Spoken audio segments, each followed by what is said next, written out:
berupa bahan dari hewan.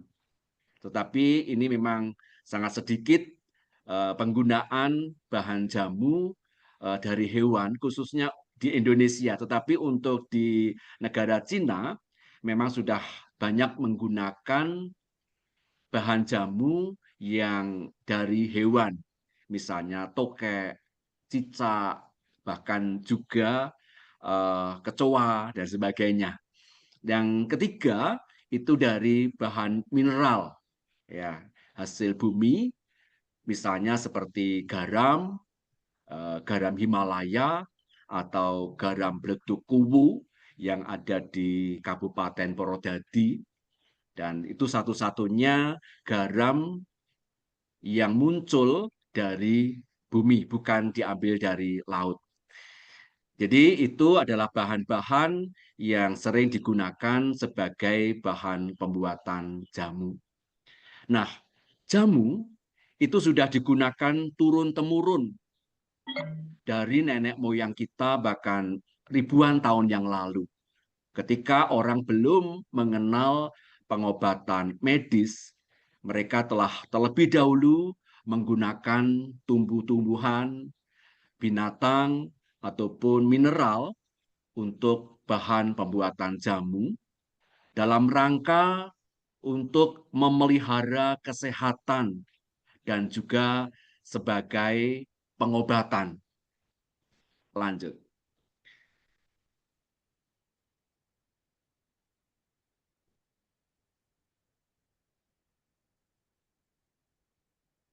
Lanjut.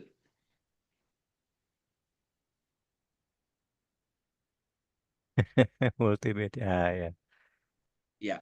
Nah, hal yang tidak boleh kita lupakan dan merupakan hal yang penting dalam kita membuat jamu itu adalah dalam hal pemilihan bahan.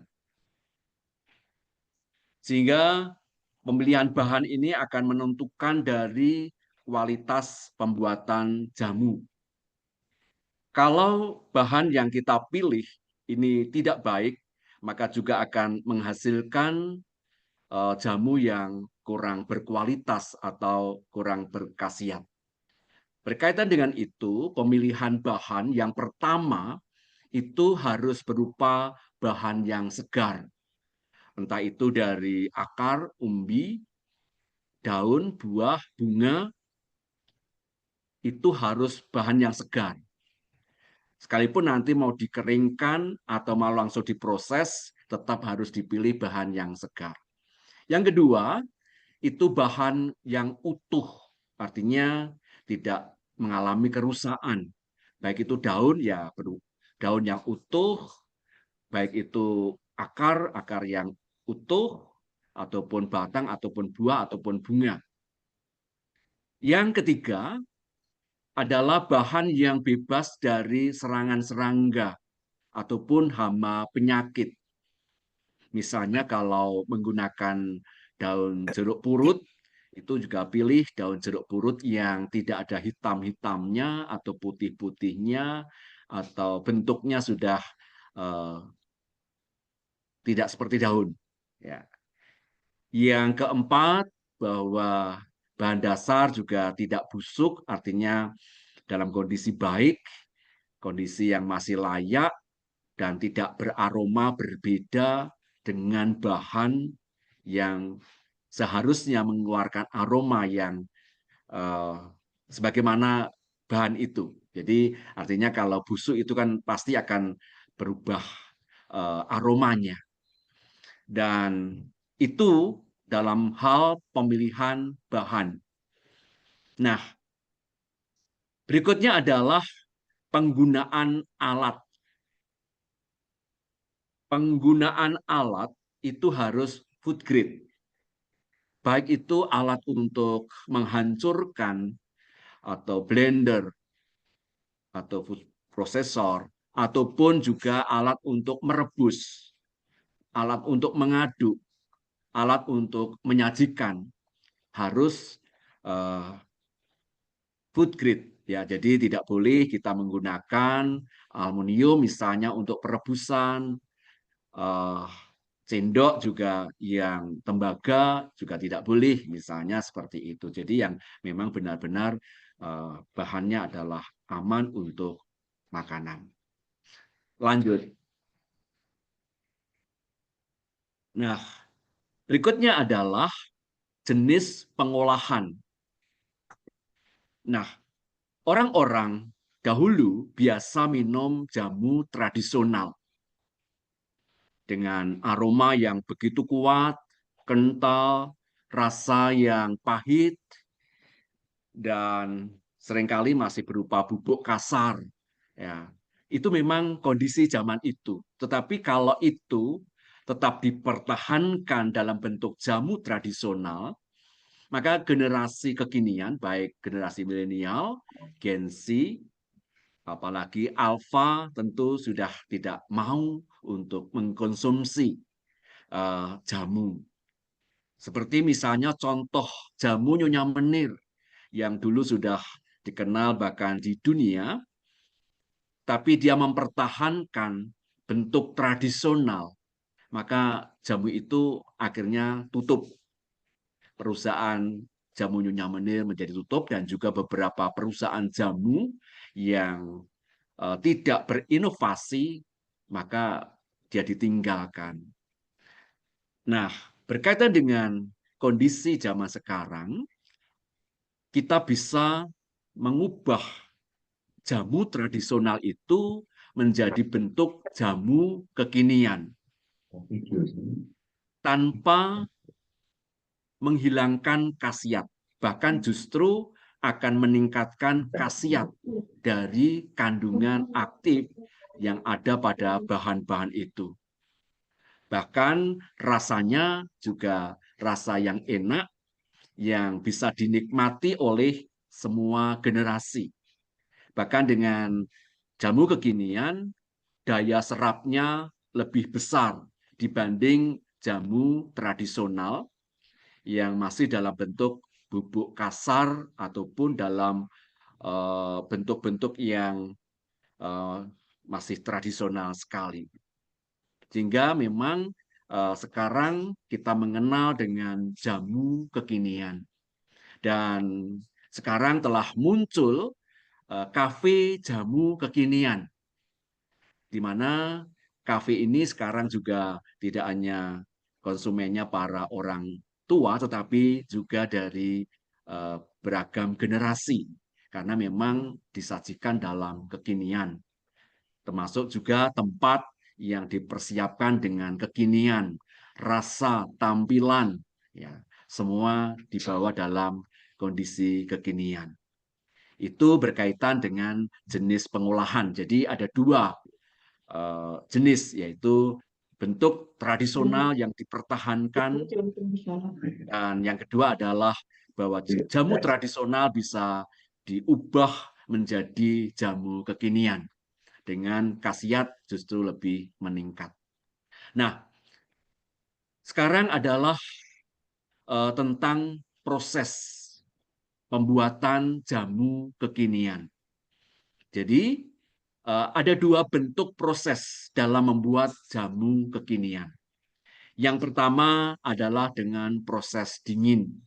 Artinya bahan-bahan yang ada itu diproses dengan cara dingin tanpa pemanasan.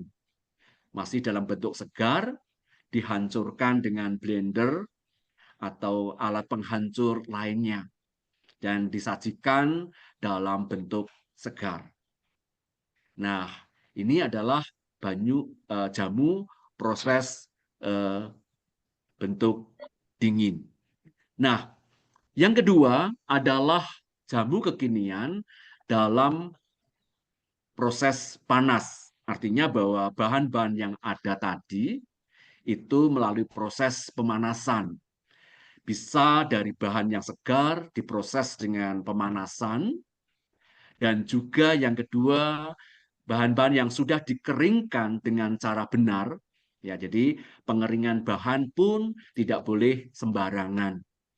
Tidak boleh terpapar sinar matahari secara langsung, tetapi harus menggunakan penutup kain hitam tipis supaya tidak merusak kandungan jamu. Tetapi sekarang sudah ada alat yang mampu mengeringkan dengan suhu hanya dari 40 sampai 70 derajat Celcius. Dan kandungan dari jamu sama sekali tidak mengalami kerusakan. Dan alat itu ada yang untuk rumah tangga, home industry kecil, menengah, bahkan juga dalam bentuk yang besar dalam untuk perusahaan. Namanya adalah alat dehidrator ya, namanya adalah alat dehidrator ya. Jadi pengering bahan-bahan jamu, bahkan juga buah atau apapun bisa dikeringkan, termasuk lemon juga bisa dikeringkan dengan baik dan tidak mengubah kandungan dan rasanya. Lanjut.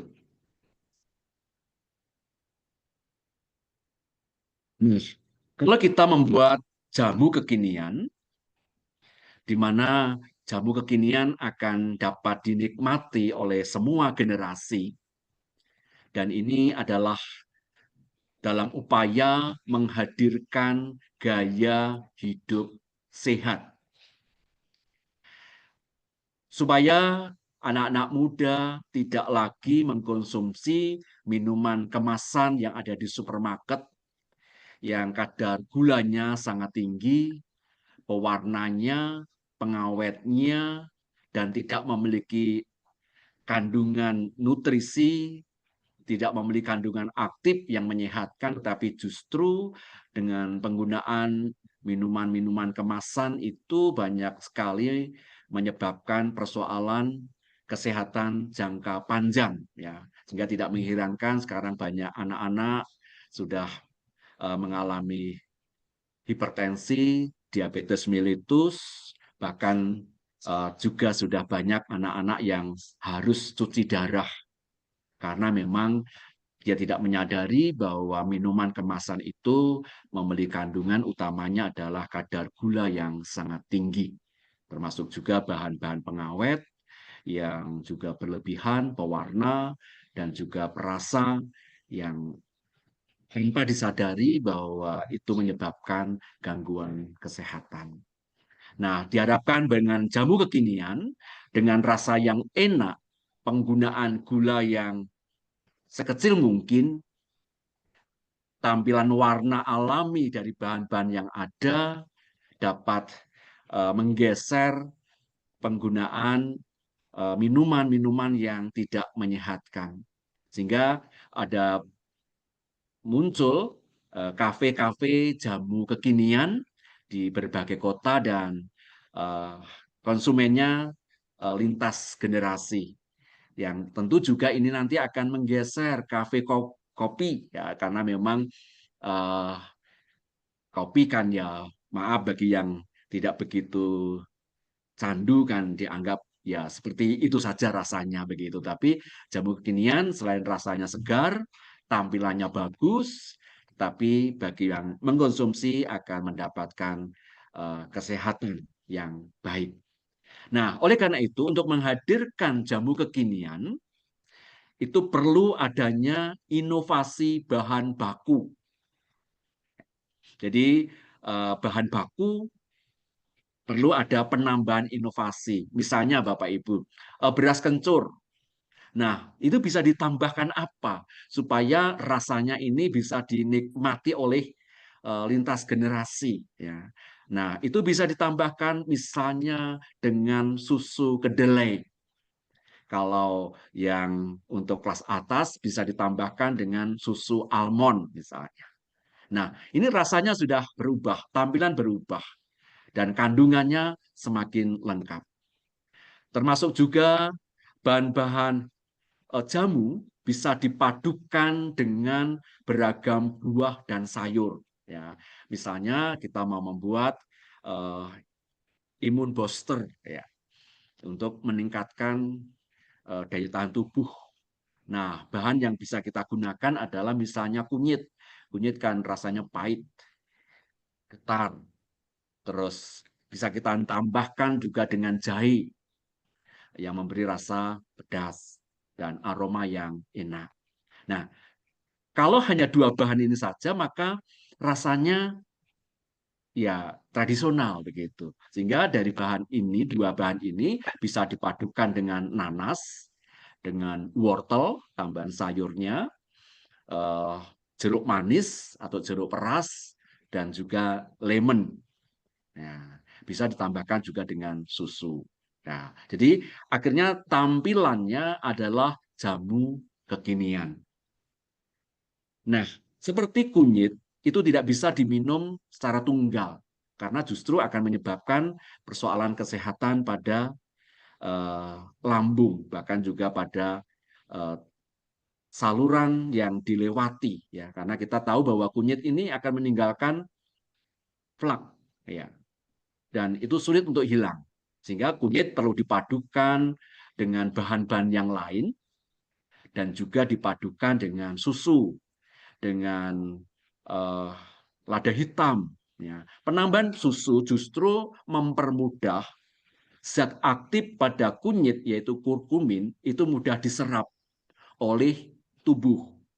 Ya, jadi kunyit justru akan mudah terserap ketika bercampur dengan lemak atau juga bercampur dengan lada hitam. Ya, jadi bahan-bahan ini perlu ada inovasi, ya, Pak Ibu, supaya menarik, uh, rasa juga bisa dinikmati oleh semua lapisan, oleh semua generasi, dan juga daya serap tubuh justru semakin kuat.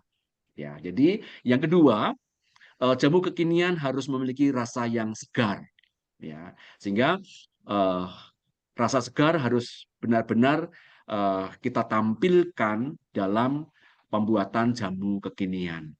Sekalipun kita menggunakan gula yang sangat minim, tetapi rasa manis bisa kita munculkan dengan penambahan madu atau juga penambahan buah yang terasa manis dan segar.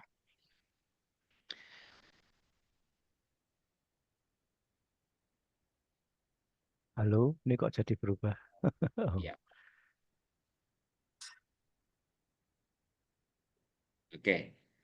Jadi rasa harus memiliki rasa yang segar.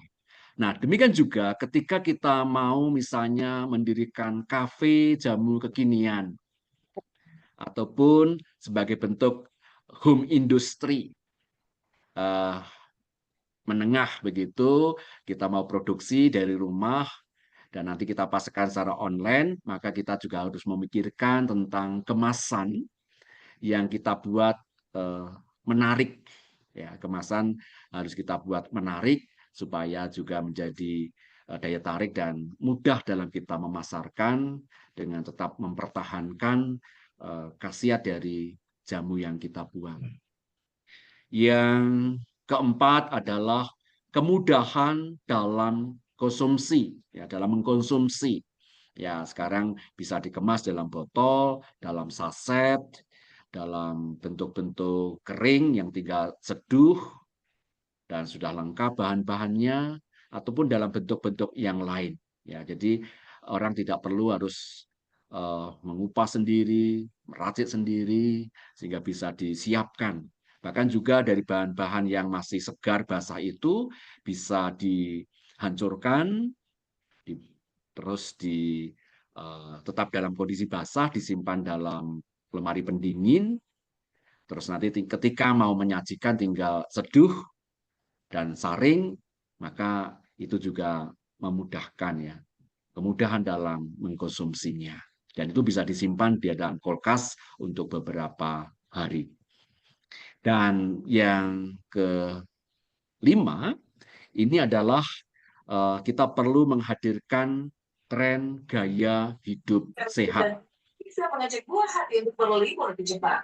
Maka lihatlah Aurel Hermansyah dan Atta Halilintar. Karena kecenderungan uh, pola hidup yang tidak sehat dengan minuman, ya maaf, harian ya paling teh manis, kopi, padahal kita bisa membuat sendiri di rumah, misalnya dengan bahan-bahan yang ada di sekitar kita, dengan rasa yang justru lebih enak, dampak untuk kesehatan itu lebih bagus, maka kita memang harus terus menghadirkan tren gaya hidup sehat dengan penggunaan tumbuh-tumbuhan yang ada di sekitar kita.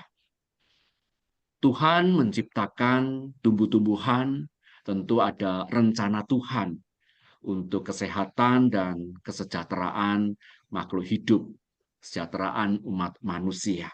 Tapi seringkali kita tidak mempergunakan tumbuh-tumbuhan ciptaan Tuhan itu dengan baik, dengan benar, yang bisa kita konsumsi dalam keseharian kita. Dan berikutnya adalah bahwa menghadirkan jamu kekinian ini harus disukai oleh semua generasi. Ya, jadi ketika kita melihat ada kafe-kafe jamu kekinian, sekarang anak-anak muda bahkan juga anak-anak juga sudah datang dan mengkonsumsi apa yang ada di kafe jamu kekinian. Jadi Bapak Ibu ada peluang besar di kota besar untuk nanti bisa mendirikan kios gitu kalau mulai awal kios jamu kekinian atau bahkan nanti bisa langsung kepada kafe jamu kekinian. Ya. Dan ini akan disukai oleh semua generasi. Dan itu adalah cara bagaimana kita memperkenalkan hidup sehat dengan alam ciptaan Tuhan yang harus kita kelola dan kita inovasi dengan bahan-bahan yang lain. Ya, lanjut.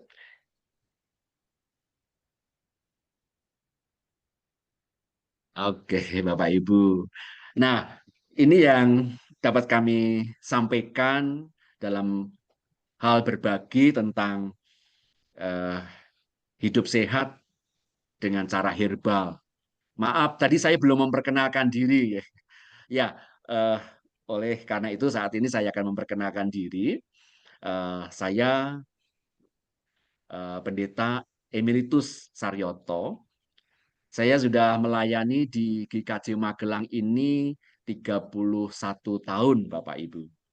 Dan 20 tahun yang lalu menjelang saya emeritasi, saya memang mengembangkan kewirausahaan, yaitu mengolah tumbuh-tumbuhan yang ada di sekitar kita menjadi jamu kekinian ataupun minuman kesehatan. Awalnya saya seringkali diminta untuk menjadi pembicara tentang pemberdayaan ekonomi jemaat dan masyarakat. Dan memang saya konsen di bidang pemberdayaan ekonomi karena memang saya melihat bahwa banyak gereja-gereja yang masih bergumul dengan ekonomi, ya, kebutuhan dasar manusia, sehingga memang gereja harus hadir untuk menolong mereka supaya masalah ekonomi bukan menjadi persoalan keseharian, karena itu bisa diupayakan dengan baik. Namun ketika kami sering hadir menjadi pembicara berkaitan dengan pemberdayaan ekonomi jemaat, ya mereka semangat di ruangan. Setelah itu mereka kehilangan semangat dengan mengatakan bahwa tidak tahu apa yang harus dilakukan untuk mendukung ekonomi keluarga. Nah, dan saya hanya dianggap sebagai seorang yang hanya memotivasi berbicara begitu. Nah, berkaitan dengan itu, maka saya mencoba untuk selain sebagai pembicara, saya juga mencoba untuk menjadi pelaku, ya, pelaku ekonomi begitu. Sehingga saya membuat jamu dengan bentuk-bentuk yang sederhana, kami mengawali yang sederhana, yang pada akhirnya berkembang dari mulut ke mulut, yang akhirnya kami juga punya apoteker yang memang khusus untuk mengembangkan jamu begitu sebagai apoteker konsultan ya, sehingga kami dibantu, kami semakin mengenal tentang pengolahan tumbuh-tumbuhan untuk menjadi bahan minuman kesehatan ataupun jamu. Nah, sejak tahun 2018 saya ditunjuk oleh Sinode, yaitu sebagai Ketua Paguyuban Wirausaha atau UMKM dan Pengusaha Sinode GKJ. Ya, sampai sekarang, bahkan sampai emeritus kami belum diganti. Nah, tugas kami dalam paguyuban itu adalah yang pertama, kami menghimpun para pengusaha atau wirausaha yang sudah ada dan kami minta untuk lebih banyak memberikan kontribusi bagi gereja. Dan yang kedua adalah kami sering mendampingi gereja klasis, warga gereja, masyarakat dalam mengembangkan UMKM, ya, baik melalui program-program bekerjasama dengan Trukajaya dan juga program-program tim paguyuban wirausaha ini untuk memberikan pelatihan, support, pendampingan, pemasaran tentang produk-produk yang mau dibuat atau akan dibuat. Jadi kami mendampingi supaya warga gereja, apapun profesinya, setidak-tidaknya di rumah punya usaha. Bahkan bagi warga gereja yang tidak punya pekerjaan, ya tentu satu-satunya untuk bisa bekerja karena mungkin usianya sudah tidak memungkinkan untuk bekerja, ya harus membangun kewirausahaan, harus menciptakan pekerjaan dengan wirausaha. Sehingga dengan cara seperti ini bisa membantu mengentaskan pengangguran dan kemiskinan yang memang dirasakan terjadi banyak di gereja-gereja GKJ, khususnya di daerah. Ya, jadi itu Bapak Ibu yang kami lakukan sampai saat ini dalam rangka mendampingi gereja, jemaat, masyarakat dalam pemberdayaan ekonomi jemaat, ya, dan sekaligus juga bahwa kesehatan itu harus holistik begitu, ya. Bagaimana seorang harus sehat secara fisik, ya, itu bisa dengan cara-cara bagaimana fisik kita tuh sehat karena kesehatan memang bukan segala-galanya, tapi tanpa kesehatan kita tidak bisa berbuat apa-apa. Yang kedua, bagaimana seorang juga harus senantiasa sebagai orang Kristen ya sehat secara rohani. Dan yang ketiga, bagaimana warga gereja, umat Kristiani itu sehat secara psikis, ya, punya rasa bahagia, punya rasa percaya diri, punya kemampuan untuk mengembangkan diri, dan yang keempat yang tidak boleh ditinggalkan bahwa semua orang juga perlu sehat secara ekonomi, ya, karena ketiga hal yang tadi baik fisik, psikis, iman sehat, tetapi ketika ekonominya tidak sehat juga akan menjadi persoalan tersendiri di dalam kehidupannya dan juga pelayanannya, sehingga memang keempat aspek tadi tidak boleh diabaikan. Itu Bapak Ibu yang kami lakukan selama ini, bahkan sampai kami sudah emeritus. Nah, kami perkenalkan juga Bapak Ibu bahwa Indonesia itu punya rempah yang luar biasa yang diakui oleh dunia. Yang pertama adalah jahe. Jahe itu merupakan gingsengnya Indonesia. Ya, itu mendapat pengakuan dunia. Jadi kita lihat di luar negeri kalau membuat jus itu pasti disertai dengan potongan jahe. Yang kedua yang dimiliki oleh Indonesia itu adalah kunyit. Kunyit itu adalah superfood yang juga diakui oleh dunia. Dan kunyit Indonesia digolongkan kunyit yang sangat baik. Yang ketiga adalah kelor. daun kelor. Iya, daun kelor juga mendapatkan pengakuan dunia, bahkan WHO, bahwa daun kelor adalah tumbuhan yang memiliki nutrisi yang paling lengkap. Ya, jadi daun kelor adalah nutrisi yang paling lengkap. Dan masih banyak jenis tumbuh-tumbuhan yang lain yang ada di Indonesia yang sudah mendapatkan pengakuan dunia dalam hal untuk pemeliharaan kesehatan dan juga pengobatan. Oh iya, ada lagi Bapak Ibu, kayu manis ya. Kayu manis juga mendapatkan gelar bahwa kayu manis mampu mengendalikan gula darah. Bunga lawang, ya, bunga lawang mendapatkan pengakuan dunia sebagai rempah yang bisa membantu menunda proses penuaan dini. Ya, jadi ini sangat dibutuhkan bahwa banyak orang juga tentu ingin supaya tidak boros mukanya begitu. Jadi supaya tidak proses penuaan tidak terlalu cepat gitu.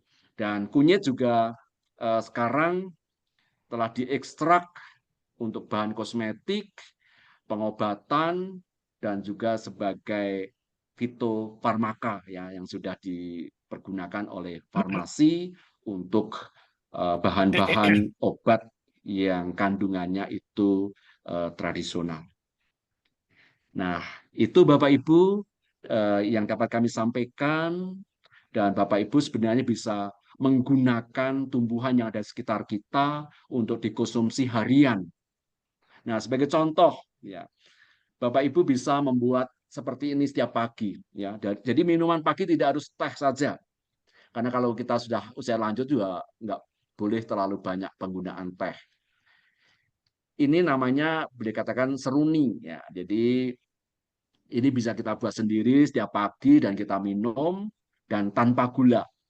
Ini bahannya hanya kunyit kita potong-potong, jahe kita potong-potong, ditambah lemon atau jeruk nipis, dan juga serai ya yang kita geprek dan kita tuang air panas dan kita minum setiap pagi. Kalau pengen ada rasa manisnya ya bisa ditambah sedikit madu ya. Jadi kita bisa membuat seperti itu, atau juga kita bisa menanam di sekitar kita bunga telang. Rumah kita menjadi tambah menarik karena ada tumbuh-tumbuhan bunga yang bunganya dapat kita gunakan untuk minuman harian kita. Ya. Pengganti teh, pengganti minuman yang lain. Ya, dan bunga telang ini kalau murni warnanya biru, tetapi ketika kita campur dengan zat asam misalnya jeruk, lemon ataupun jeruk nipis, dia akan berubah menjadi ungu ya. Jadi menarik untuk warna. Bapak Ibu juga bisa mengkonsumsi harian dan bisa membuat sendiri. Misalnya adalah membuat black garlic. Ya, ini luar biasa Bapak Ibu. Dan ini sudah diakui oleh dokter farmakologi bahwa black garlic ini memiliki antioksidan yang sangat tinggi. Dan ini tidak ada dampak buruknya karena setiap hari pun kita mengkonsumsi bawang sebagai bahan bumbu masak ya. Dan akan meningkat justru ketika bawang itu diproses dengan fermentasi ya. Dan ketika Bapak Ibu tidak punya alat khusus teknologi Jepang, Bapak Ibu juga bisa membuat sendiri dengan proses misalnya dengan penggunaan Magicom yang sudah tidak dipakai. Ya, itu bisa Bapak Ibu manfaatkan untuk memproses seperti ini. Ya, khasiatnya juga tidak jauh berbeda dengan yang diproses dengan teknologi Jepang. Ya, ya maaf pembicaraan kami ke sana kemari karena memang perlu hal yang perlu kami sampaikan supaya memotivasi kita semua untuk ya menjalani hidup sehat dengan menggunakan tumbuh-tumbuhan yang ada di sekitar kita, dan sekaligus kita juga bisa menginspirasi jemaat dalam rangka kemampuan menciptakan pekerjaan.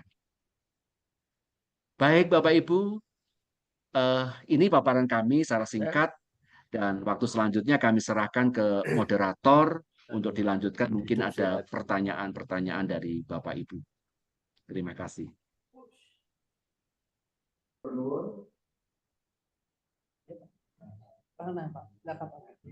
Matur nuwun, Mas Haryoto. Ini paparannya sangat menarik.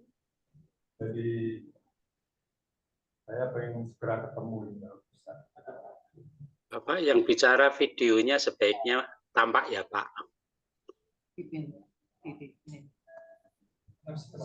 Ya, mendengar paparan Bapak ini, saya jadi pengen ketemu lebih panjang ceritanya. Karena saya sebagai penggemar, rempah herbal, cuman saya rada ngawur karena campurannya kadang-kadang sempat saya campur. Nah, saya nanti Pak, suaranya kok tidak terdengar? oh, apakah sudah terdengar?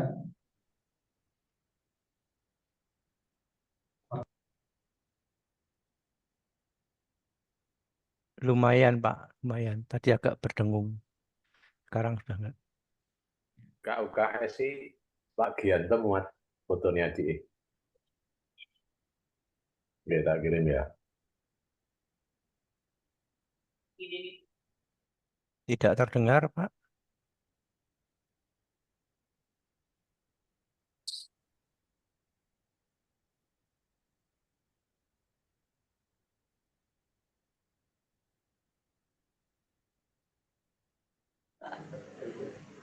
Nah, sudah mulai. Ya. Kita sambil Yuk, Pak.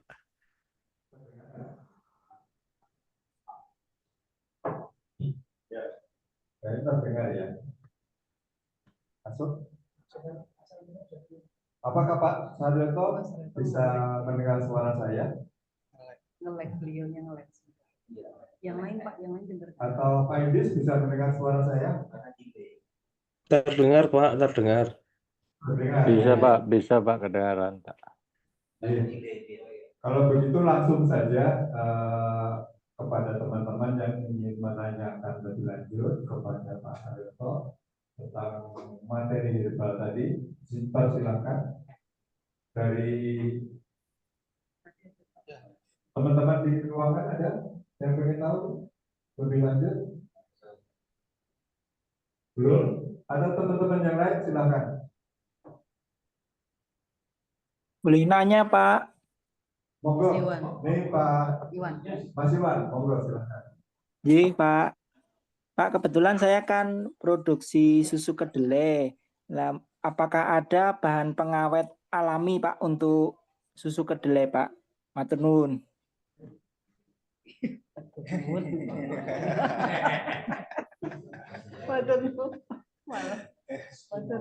Ada ini satu pertanyaan, terakhir ada yang lain, nanti 3 pertanyaan sekaligus biar lebih efektif 3 pertanyaan. J, saya boleh tanya, Kak? Monggo Pak Budi. Iya, Pak Saryoto. Saya tertarik ini dengan penjelasan Bapak.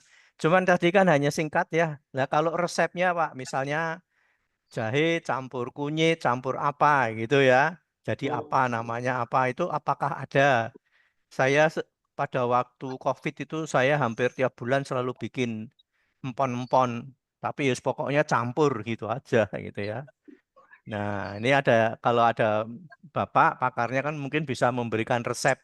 Kalau ada apakah boleh atau apa harus ke Magelang gitu. Matur nuwun. Iya Pak, untuk maaf tadi listriknya mati Pak, kami pakai HP. Oh, jadi diulang. Tapi sudah ada potongan-potongan yang dapat kami dengar Pak tadi. Jadi untuk jamu-jamu yang sederhana itu bisa kita buat sendiri dan nanti resepnya bisa saya tuliskan dan saya kirim lewat Pak Agus Agus yang mana nih? Agus yang mana, Pak? Agus Kristianto. Oh, banyak. Saya juga Agus, Pak, agak gundul sedikit. Agak gundul sekali. Agus Kristianto. Ini ada Agusnya juga. Ya, soalnya saya HP yang punya nomor HP-nya Pak Agus. Oh, iya. Iya Pak. Jadi sederhana itu bisa kita buat sendiri. Tetapi kalau itu yang agak rumit, yang misalnya mau kita produksi untuk kita pasarkan, ya tentu perlu latihan Pak. Karena itu nanti mencakup bahan, prosesnya, dan juga rasanya. Nah itu loh Pak, yang perlu kalau resep kan gitu, ya? Iya. Oke, nah jadi nanti kemungkinan bisa kita dapat resepnya ya Pak, ya? Iya Pak, siap. Iya, Siap iya, kita matur tagih. nuwun Pak. Iya. Tadi ada pertanyaan sebelum saya dari Pak Iwan Nyun Sewu. Oh iya Pak, bisa Mungkin diulang pas- Pak kalau ini. Iya. Pas iya, Pak. lampunya mati tadi Pak mungkin. Oh iya. Ya. Pak, untuk saya kan kebetulan produksi susu kedelai, Pak. Oh iya Untuk Pak. bahan pengawet alami itu apakah ada, Pak, untuk susu kedelai, Pak? Ya, terima kasih. Saya mau tanya boleh Pak? Susu kedelai itu tidak bisa ada tambahan bahan pengawet bahkan alami Pak. Oh. Nanti akan mengubah rasa. Sehingga memang susu kedelai itu bisa tahan 2 hari ketika disimpan dalam kulkas. Iya. Iya. Iya, terima kasih, Pak. Iya. Tanya Pak. Iya Pak. Tanya Pak Pendeta. Siapa? Terima kasih. Apa yang Bapak uraikan ini menarik. Saya tinggal di desa Pak. Dulu di Pemalang, ini tinggal di Kecamatan Tuntang Pak. Di Kaji Beringin. Oh. Saya berusaha untuk menyampaikan informasi-informasi tentang kesehatan semacam ini. Sebenarnya di lingkungan saya banyak daun kelor, banyak jahe, banyak kunyit. Tetapi jemaat kalau diberi saran untuk membuat jamu, yang mudah begitu memandang remeh, Pak. Tetapi ketika diberikan resep, dimotivasi dengan bahan yang lebih baik dan mahal, dia ucapnya begini, wah, jualnya sulit. Nah, ini yang pertama. Yang kedua, saya sudah biasa membuat beberapa produk, misalnya membuat kombucha, black garlic, atau beberapa produk yang lain yang berasal dari lingkungan saya. Tetapi untuk memasarkan saya ini terkendala untuk PIRT ataupun sampai ke BPOM itu Pak. Mohon penjelasan Pak Pendeta. Iya. Ya, yang pertama tadi memang sering Pak seperti itu. Jadi ketika mereka diajak mulai hidup sehat dengan cara yang sederhana, dengan memanfaatkan bahan-bahan di sekitar, mereka tidak menghiraukan. Dan mereka pengennya ketika ada gangguan sakit, ya cepat dirasakan dengan minum obat penghilang rasa sakit. Karena kalau dengan herbal kan prosesnya lama, Pak. Tapi sebenarnya kalau herbal itu kita minum setiap hari dengan ukuran tertentu, ya kesehatan kita secara holistik akan terpelihara dengan baik. Sehingga memang perlu terus ada sosialisasi, Pak, untuk berkaitan menjaga kesehatan mulai dari remaja sampai nanti usia tua. Itu memang perlu untuk terus menggunakan herbal dengan jumlah tertentu. Jadi Tuhan sudah memberikan ukuran dalam penggunaan jahe misalnya. Itu 1 hari cukup 1 jari jempol manusia, jempolnya sendiri. Itu ukurannya di situ. 2 ruas ya Pak? Iya, itu ukuran yang pas. Tetapi kalau itu dipotong-potong bisa lebih dari ukuran jempol. Tapi kalau untuk di blender itu cukup 1 jempol itu sudah cukup untuk 1 hari dan tidak akan kelebihan. Termasuk juga kunyit. Kunyit juga tidak boleh dipergunakan berlebihan. Cukup ukurannya adalah jempol jempolnya sendiri ya. Jadi kalau orangnya besar tentu jempolnya juga besar begitu. Jadi itu yang menjadi kecukupan untuk pengobatan atau pemeliharaan kesehatan. Nah, berikutnya yang kedua, pemasaran. Memang kita harus punya banyak jejaring, Pak. Kami di Sinode sudah membuat jejaring dan kami mengambil 19 klasis, yaitu kami namakan kantor pemasaran bersama. Dan kami hanya dapat memilih 12 klasis, di mana antar klasis ini, antar gereja dalam satu klasis ini bisa saling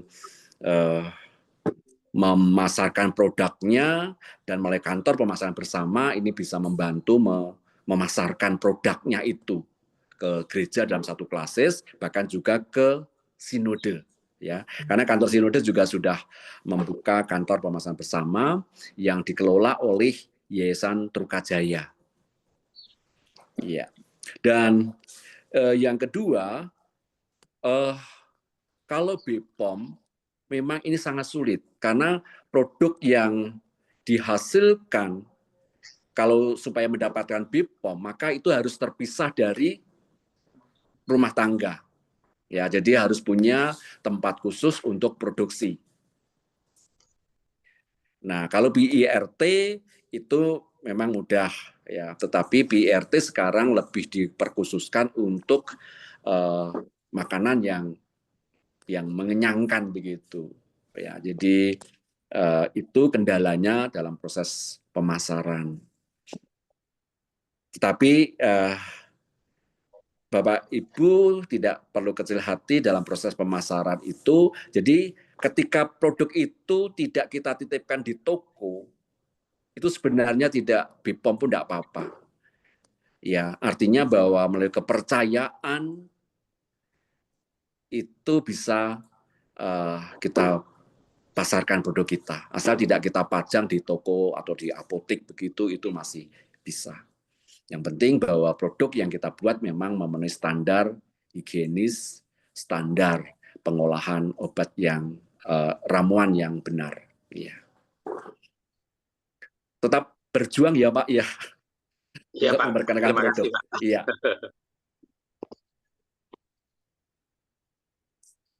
Ada yang ingin ditanyakan? Izin Pak, saya ingin benar Pak. Monggo, monggo. Saya Mustoyo Pak dari GKC Joglo Pak, ingin bertanya untuk pengobatan asam lambung Pak. Selain dari ibu aja kali ya.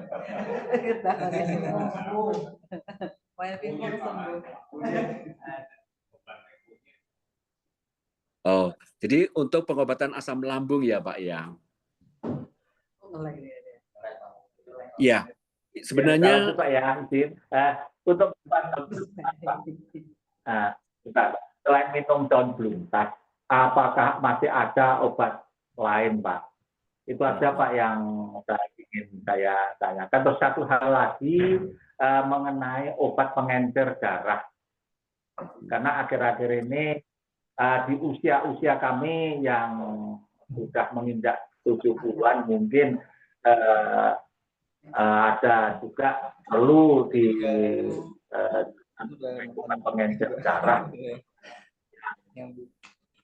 agar tidak mengganggu lambung. Sementara itu Pak, terima kasih. Iya Pak, jadi yang pertama berkaitan dengan pengobatan asam lambung yang ringan, itu bisa menggunakan kunyit. Ukurannya ya tadi 1 jempol kunyit, itu bisa kita blender, terus kita tambah sedikit dengan lada hitam. Kalau Bapak minum susu, bisa ditambahkan dengan susu.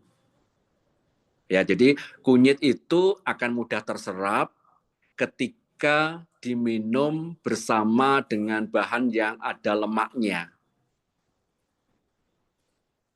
Dan diminum setelah makan.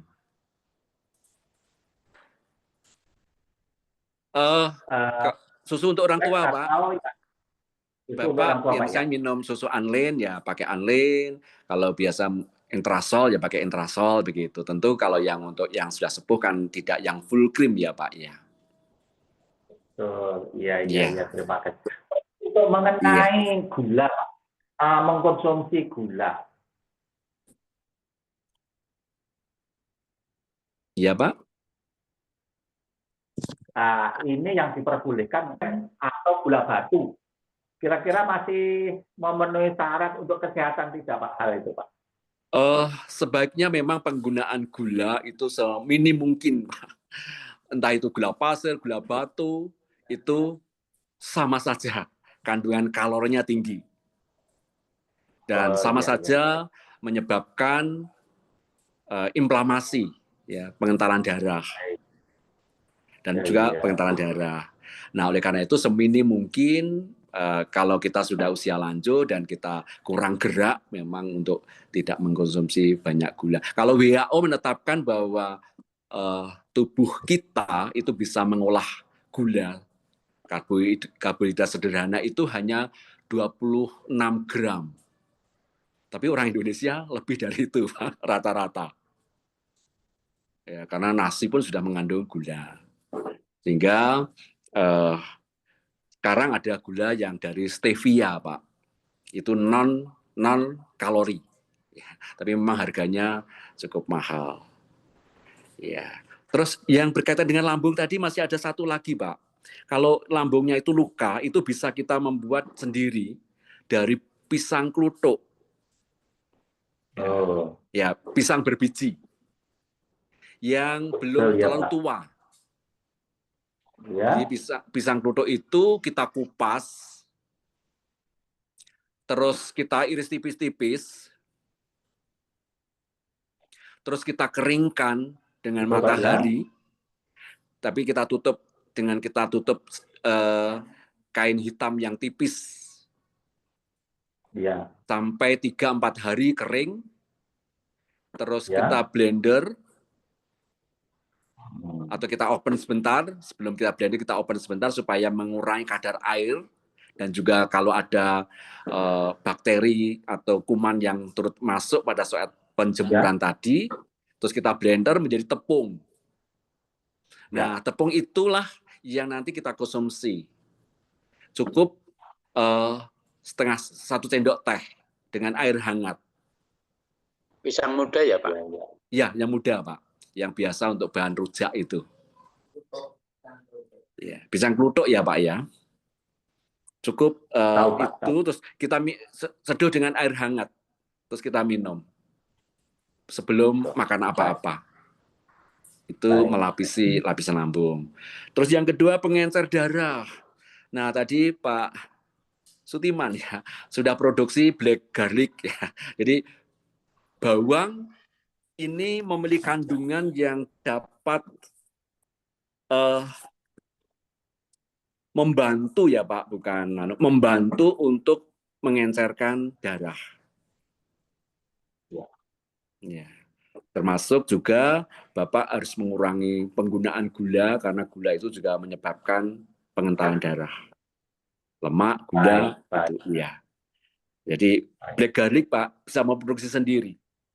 Bisa membeli ke teman ya. Khususnya black garlic yang tunggal. Sehari kalau besar cukup 2 siung. Harus bawang tunggal atau bawang setiap bawang aja Pak? Sebaiknya tunggal Pak. Tunggal ya. Kandungannya lebih tinggi. Ya, jadi yang tunggal. Itu. Ya, jadi tentu disertai minum air putih yang banyak Pak. Kurangi teh. Oke, Pak Pendeta matur nuwun. Sama-sama Pak. Yeah.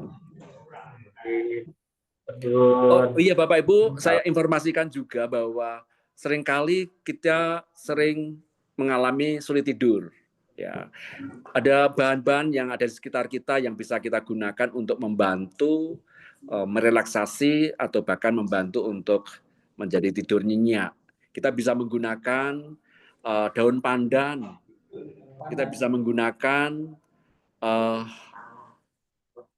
buah biji pala. Ya, kalau buah biji pala memang nggak boleh terlalu banyak, cukup sedikit saja. Terus kita hancurkan, kita seduk dengan air panas, kita saring, kita kasih sedikit madu dan jeruk. Itu membantu proses untuk tidur lebih nyenyak. Daun kecubung bagaimana Pak Pendeta? Jangan Pak. Daunnya itu tidak Pak. Daun? Oh iya. Ya itu masih tetap terlalu tinggi. Itu ada efek buruknya. Ya bisa Pak, cuma ada efek buruknya. Kalau biji pala itu memang Pak, dibikin halus atau hanya direndam dengan air panas?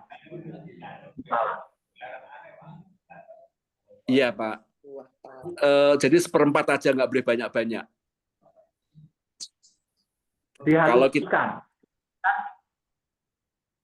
Kalau kita ada buah palanya, dagingnya memang bagus, tetapi kan sekarang sulit untuk mendapatkan daging buah pala kita yang di Jawa ini, sehingga ya kita bisa menggunakan bijinya.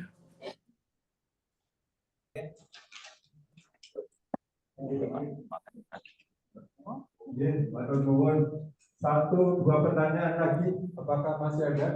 Saya Pak. Butino, monggo. Ya, saya Butino Pak Pendeta dari GKJ Joglo.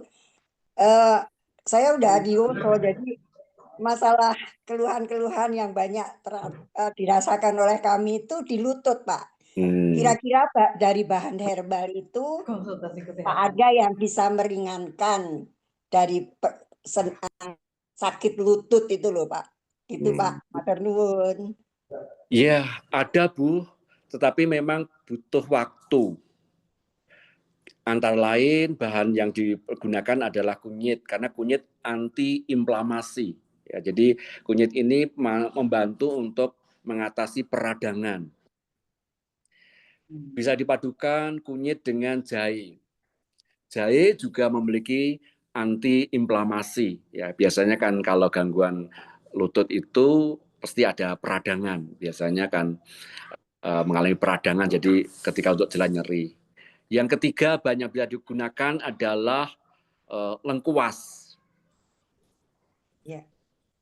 Terus bahan-bahan yang ada tadi Bu, itu cukup setengah jempol saja. Dipotong tipis-tipis. Ya, setelah dicuci dipotong tipis-tipis. Semua bahannya setengah jempol. Terus diseduh dengan air panas. Ditambah dengan 2 batang serai.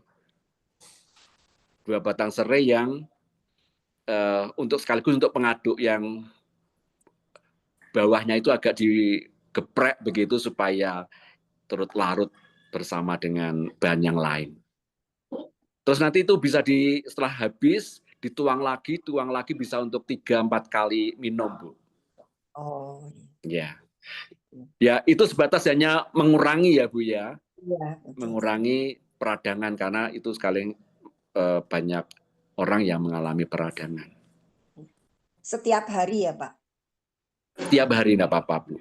Asal jangan terlalu banyak-banyak. Iya. Cukup menggunakan ukuran jempol tadi. Matur nuwun. Sama-sama, Bu. Matur nuwun.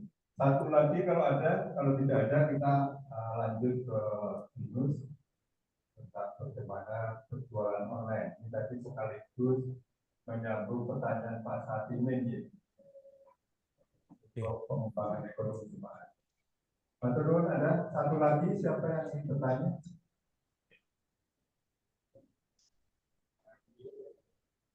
Kalau tidak ada, langsung saya serahkan ke Pak Roni untuk mengambil alih kesempatan. Terima kasih. Baik, selamat siang Bapak Ibu. Selamat siang. Ini saya pikir hanya komunitas pingpong Bapak Ibu, ternyata banyak sekali. Ada ping-ping, ada pong-pong. Ya udah lama banget. Sama Pak. Iya, Karena dapat iya. linknya Pak. Terima kasih Pak. Mas Roni, apa kabar? Salam.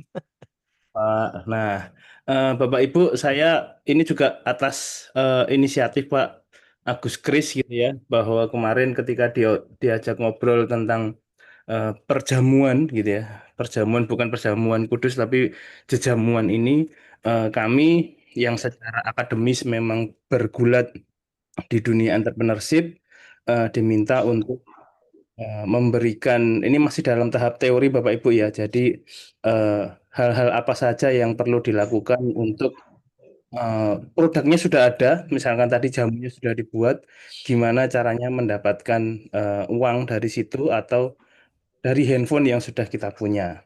Nah, saya perkenalkan dulu, hari ini saya tidak sendirian, kami ada berempat Bapak Ibu, ada Pak Satria, boleh di open cam Pak Satria. Nah, Pak Satria Budi, kemudian ada Bapak Gatot Hendra Prakosa, ini mirip dengan Pak Gatot. Nah, ini Pak Gatot, Gat- Pak. Oh, itu Nah, Pak Gadut ya. Ya. ini Pak Gatot. Dan ada Ibu Ari. Nah, kami berempat ini memang berkecimpung di dunia entrepreneurship dan hari ini akan dibawakan sedikit materi karena waktu kita tidak banyak oleh Pak Satria. Kemudian nanti dari sisi pertanyaan, jika ada pertanyaan-pertanyaan akan dibantu oleh Bapak Gatot Hendro. Nah, Bu Ari ini bagian dokumentasi aja gitu ya, supaya nanti rekaman dan lain sebagainya bisa terdokumentasi dengan baik. Nah, tanpa basa-basi, Bapak Ibu, saya serahkan ke Mas Satria, silahkan.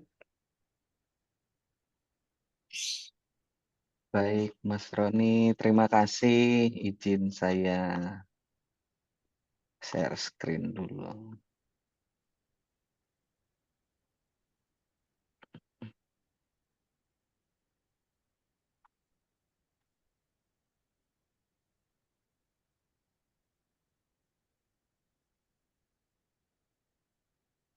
Oke, sudah terlihat, Bapak Ibu? Ya, Oke, sudah. sudah ya. Oke, selamat siang Bapak Ibu sekalian. Oke, tadi sudah diperkenalkan oleh Pak Roni juga. Saya Satria, kami dari Universitas Bina Nusantara, gitu ya. Kami berempat dosen dari BINUS yang membimbing mahasiswa-mahasiswa untuk membangun bisnisnya mereka sendiri, gitu.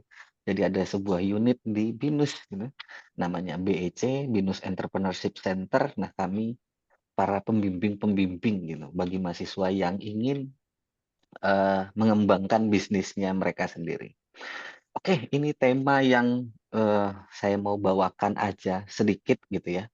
Bagaimana memanfaatkan sosial media untuk berjualan, Bapak Ibu. Oke. Nah, di sini kita berempat, ada Pak Gatot gitu yang paling ujung gitu ya, pakai topi gitu ya. Setelah itu saya Satria Budi, sebelah saya ada Ibu Ari Wijayanti, yang paling ujung kita ada Pak Roni. Nah, kami berempat nih biasanya satu tim, biasanya kalau ngasih apa namanya seminar, pelatihan ya, kami biasanya berempat Bapak Ibu. Nah, oke. Mengapa sih sebetulnya apa sih sosial media menjadi penting untuk berjualan? Bapak Ibu mungkin pernah mendengar berita lah beberapa waktu sebelumnya, mengingat lihat sekarang setelah COVID selesai gitu ya. Lihat Tanah Abang sepi gitu ya, mulai orang-orang nggak perlu toko lagi gitu ya untuk berjualan gitu. Mereka mulai membangun sosial media gitu ya, berjualan lewat marketplace, mau Shopee, mau Tokopedia gitu ya. Orang perlahan-lahan pindah gitu ya. Kebiasaan manusia mulai berpindah, yang awalnya orang perlu berbelanja tuh harus datang ke pasar gitu ya. Semenjak COVID, eh, perubahan ini sangat berasa gitu ya. Sebelumnya kita sering keluar, terus kita dibatasi gitu ya. Kita gimana-gimana harus online, kita harus pesan lewat online gitu kan. Lama-lama kebiasaan ini mulai ke bawah gitu. Dan saat ini sangat terasa sekali gitu ya. Kalau kita mungkin Bapak Ibu datang ke Tanah Abang gitu ya, sudah banyak banget toko yang tutup gitu ya. Nah, makanya penting gitu ya saat ini bagi Bapak Ibu yang punya bisnis gitu kan, juga mengenal gitu ya. Jadi mulai perlahan belajar bagaimana sih menggunakan sosial media yang baik, memanfaatkan sosial media ini untuk membranding produk Bapak Ibu gitu ya. Bahkan sampai berjualan nantinya di sosial media.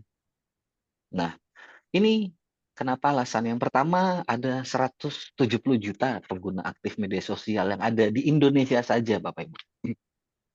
Yang kedua, konsumen lebih percaya pada brand yang aktif di media sosial.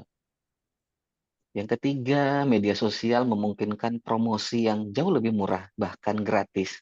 Kalau kita bandingkan pada metode-metode promosi zaman yang dulu ya, kita harus cetak brosur, cetak ini, cetak itu biaya Bapak Ibu. Sedangkan dengan sosial media, kita gratis, kita tidak perlu mengeluarkan biaya apa-apa untuk membranding bisnis kita di sosial media.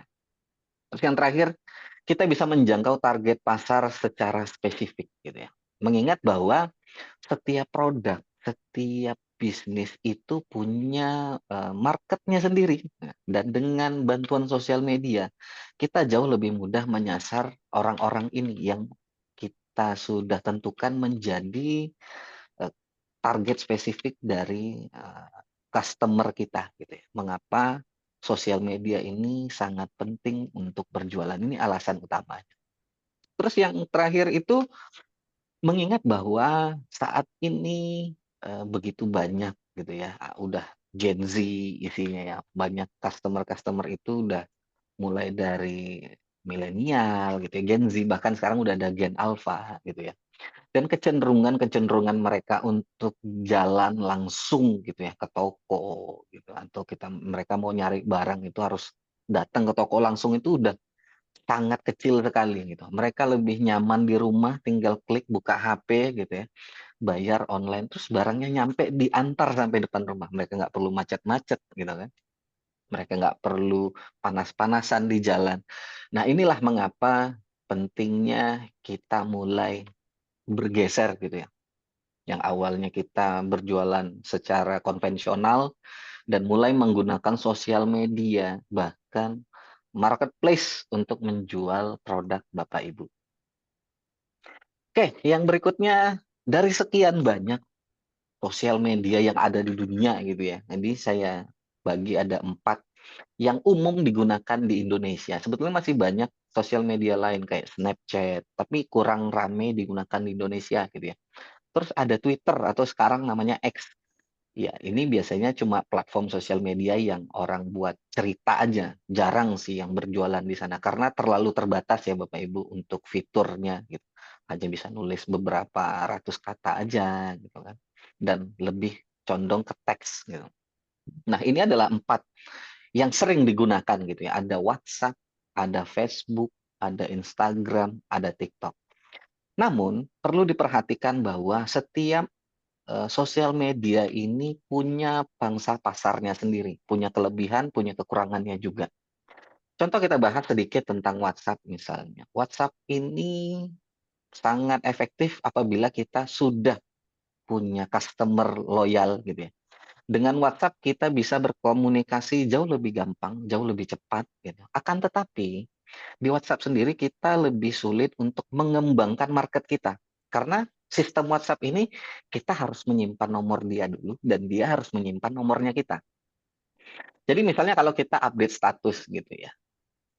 Nah, orang yang nggak menyimpan nomor kita ya tentu tidak bakal melihat apa yang kita update gitu, apa yang kita promosikan. Yang bisa melihat adalah orang-orang yang sudah pernah berinteraksi langsung dengan kita. Yang kedua ada Facebook. Nah, ini sosial media yang umurnya bisa dikatakan agak sedikit jadul gitu ya. Kalau anak-anak sekarang misalnya gen milenial gitu ya, Gen Z, apalagi Gen Alpha, mungkin sudah tidak menyentuh lagi yang namanya sosial media Facebook gitu. Memang pangsa pasarnya ada gitu ya. Kalau Bapak Ibu pernah masuk ke Facebook, mungkin ada marketplace-nya. Ya mungkin di sana lebih banyak berbicara tentang menjual produk second hand gitu ya, atau kita mau menjual produk bekas gitu. Mungkin marketplace-nya masih cukup ramai gitu.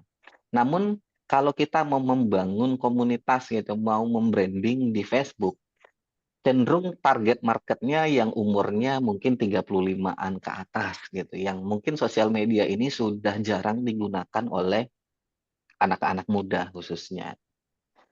Nah, terus berikutnya ada Instagram. Nah, ini yang salah satu sosial media yang masih cukup ramai digunakan hingga saat ini, gitu. Tapi fokus dari sosial media ini adalah lebih ke gambar ya Bapak Ibu. Jadi Bapak Ibu misalnya membuat sebuah banner gitu kali Bapak Ibu posting di Instagram, tapi sifatnya masih umumnya gitu ya, masih bersifat foto. Dan yang terakhir TikTok. Nah, ini adalah sosial media yang saat ini paling ramai digunakan, baik tua, muda gitu ya.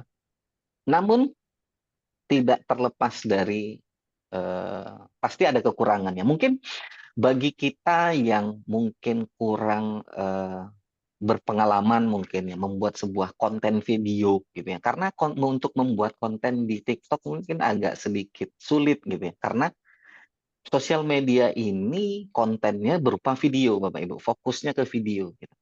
Dan kita juga tahu bahwa untuk memproduksi sebuah video yang menarik, yang baik, butuh proses yang cukup panjang untuk membuat satu konten aja. Gitu. Tapi dengan mungkin kesulitan itu, gitu. Tapi marketnya gitu yang paling gede gitu ya adalah TikTok. Nah, kelebihan lain dari TikTok juga di TikTok sendiri itu sudah include dengan marketplace-nya.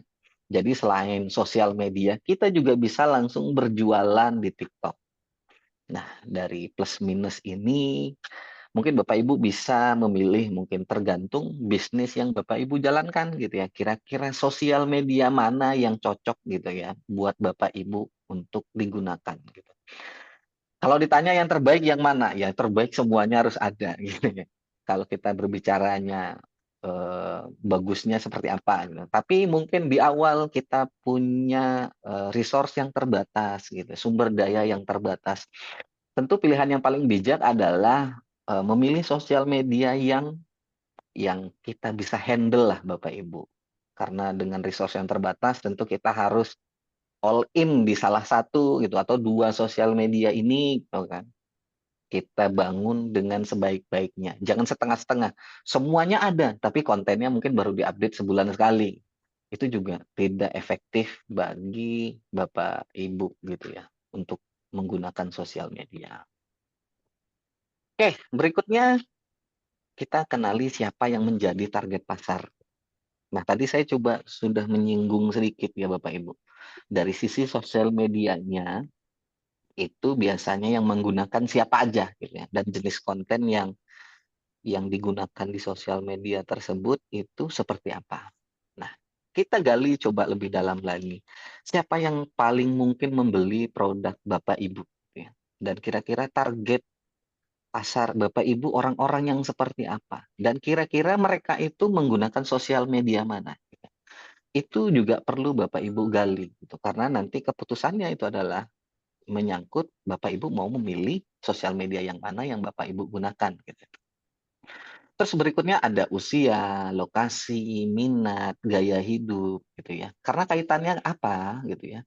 Kaitannya dengan jenis konten yang Bapak Ibu produksi nantinya. Apakah konten ini bisa menggait mereka gitu ya. Kalau misalnya kita menggait anak muda gitu ya, umur 25 sampai 30 gitu ya. Tapi kita kontennya kurang menarik, mungkin fotonya polos gitu aja ya. Cuma asal dari HP tidak kita edit jadi lebih menarik gitu. Ya mereka juga tidak bakal tertarik gitu karena punya behavior masing-masing dari target pasar ini. Terus ini tadi yang nomor 3, pilihan media sosial media yang sesuai gitu ya. Dan yang terakhir sesuaikan konten dengan target pasar. Ini sangat penting gitu ya. Kita membuat konten yang tidak menarik gitu ya, tidak sesuai dengan umurnya mungkin. Ya mereka bakal ngelihat tapi tidak mendalami konten itu apa. Ya mereka cuma scroll-scroll aja gitu ya, lewat. Gitu. Itu juga berpengaruh terhadap perkembangan sosial media yang kita coba besarkan. Nah, berikutnya langkah-langkah persiapan gitu ya. Apa saja yang harus kita persiapkan dalam membangun langkah-langkah awalnya ya sosial media. Yang pertama, buat akun khusus bisnis, bukan akun pribadi. Nah, mengingat kita di sini berbicara bisnis ya Bapak Ibu. Terkadang kita mungkin kita satuin aja deh gitu ya akun sosial media pribadi kita dengan bisnis kita gitu ya. Dengan begitu kita bakal terlihat tidak profesional dalam membangun bisnis ini. Ya, terkadang kita eh, nggak tahan juga, oh saya lagi jalan di sini nih, posting aja deh gitu. Sedangkan di dalam akun ini ada akun bisnisnya kita juga gitu kan. Nah, ini bakal mengganggu kira sudut pandang gitu ya dari customer lah. Ini orang serius berbisnis nggak sih gitu ya. Jadi terlihat tidak profesional dalam mengelola sosial medianya. Makanya perlu kita pisahkan antara profil sosial media pribadi kita dengan bisnis kita. Nanti kita linkkan antara kedua sosial media ini bisa gitu ya. Nanti tinggal kita taruh aja link di bawah profil sosial media kita. Waktu orang-orang klik gitu bisa ngelihat oh kita punya bisnis apa sih, kita punya bisnis apa sih. Itu juga lebih baik daripada kita gabungkan antara profil bisnis dengan profil pribadi kita sendiri. Nah, yang kedua, lengkapi profilnya dengan foto, logo gitu ya, dengan mengisi bio dari profil sosial medianya. Jangan foto nama bisnisnya ya udah gitu aja. Kita kasih biografinya apa, ini bisnis apa, kita jelaskan sedikit gitu ya. Terus link-link misalnya ada marketplace, Bapak Ibu jualan di Shopee, Tokopedia gitu ya. Lampirkan linknya, ada WA dan link-link lainnya gitu ya. Kalau Bapak Ibu punya YouTube, silahkan juga. Nah, kelemahannya seperti apa? Misalnya kalau Bapak Ibu punya Instagram misalnya. Nah, kita cuma disediakan satu link aja kan. Nah, sedangkan kita butuh link banyak gitu ya, link sosial media, link TikTok, misalnya link WA, link marketplace gitu ya. Nah, ada namanya Linktree Bapak Ibu. Nanti Bapak Ibu bisa coba search di Google Linktree gitu ya. Mungkin saya bisa contohin sedikit lah ya. Saya mungkin Bapak Ibu ada yang mungkin belum tahu gitu ya. Nah, ini kebetulan saya pengelola Instagramnya Binus Inkubator gitu ya. Nah, di sini ada link sebetulnya. Karena di Instagram itu cuma jatahnya satu link gitu ya. Sedangkan link kita banyak. Nah, dengan Linktree, Bapak Ibu itu bisa menambahkan beberapa link sekaligus. Ini websitenya linktr.ee gitu ya. Kalau diklik nanti seperti apa sih? Nah, waktu diklik, nanti pilihan Bapak Ibu bisa menambah nih. Link Shopee, Tokopedia, misalnya Bapak Instagram, TikTok, Facebook, banyak gitu ya. Jadi cukup satu link, jadi nanti waktu diklik, misalnya kalau kita klik, nanti kebuka websitenya gitu ya. Klik macam-macam lah, tergantung Bapak Ibu bisa sesuaikan link apa aja yang Bapak Ibu perlukan untuk di profil sosial medianya. Ini contoh sedikit aja Bapak Ibu. Oke, kita lanjut lagi. Ya. Nah, lalu kita bakal masuk ke jenis konten yang efektif untuk sosial media gitu ya. Nah, banyak mungkin Bapak Ibu bikin sosial media itu hanya tempat promosi. Sedangkan ya sosial media itu bukan hanya tempat kita berpromosi. Kita bisa berinteraksi dengan calon customer gitu. Walaupun orang belum pernah membeli dengan melihat gitu ya. Dengan dia berinteraksi dengan kita. Mungkin nanti suatu saat mereka juga bakal membeli produk kita gitu ya. Makanya perlu kita membuat sesuatu hal yang menarik agar orang datang ke sosial media dari bisnis kita. Yang pertama itu adalah ya tentu saja foto atau video gitu ya yang jelas dan menarik. Nah, jangan asal mungkin kita foto aja pakai HP terus kita posting gitu ya. Itu mungkin kurang menarik Bapak Ibu gitu ya. Terus yang kedua, testimoni pelanggan gitu ya.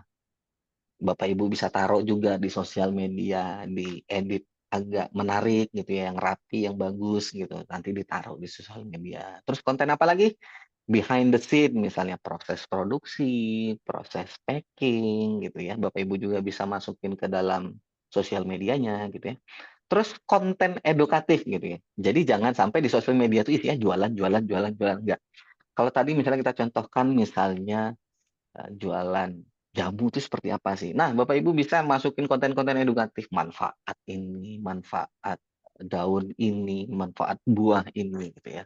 Itu juga menarik orang buat datang ke sosial media kita. Terus yang terakhir tuh ya konten-konten hiburan Bapak Ibu. Jadi apa yang lagi rame, meme misalnya gitu ya. Ya ini juga salah satu cara agar orang datang ke sosial media kita. Jadi jangan sampai sosial media itu isinya jualan, jualan, jualan, jualan gitu. Isinya produk, produk, produk, produk aja.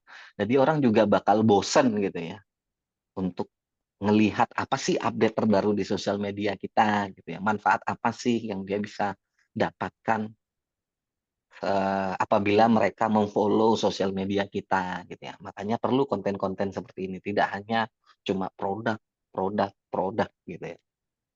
Nah, ini yang perlu juga diperhatikan agar orang tertarik untuk datang lagi gitu ya ke sosial media kita. Nah, bagaimana sih? Ya, tadi saya sudah menyampaikan sedikit, perlu kita merapiin gitu ya, mengedit foto, video gitu ya. Nah, ini ada 2 alat sebetulnya, tools gitu ya yang Bapak Ibu bisa gunakan. Dan ini gratis Bapak Ibu. Bapak Ibu bisa download di HP-nya gitu ya. Ada 2 aplikasi utama biasanya yang kita bisa gunakan secara gratis. Yang pertama itu ada Canva Bapak Ibu. Di sini Bapak Ibu bisa ngedit foto gitu kan. Sudah disediain template-template gratis gitu. Jadi Bapak Ibu tinggal tarik-tarik aja foto yang Bapak Ibu ambil dari HP tadi ke template-template yang sudah disediakan Canva. Bapak Ibu tinggal download. Nah, tinggal tambahin caption-nya gitu ya. Nanti di-publish di sosial media dan ini membuat konten-konten Bapak Ibu jadi lebih menarik gitu ya untuk orang datang dan ngelihat konten tersebut. Kalau Bapak Ibu untuk ngedit video gitu ya, ada aplikasi namanya CapCut. Nah, ini biasanya sering digunakan anak-anak muda, TikToker gitu ya, mau ngedit video cepat gitu, gampang. Bapak Ibu bisa menggunakan CapCut untuk melakukan editing video. Jadi ini 2 aplikasi utama yang biasanya digunakan untuk memproduksi konten sosial media.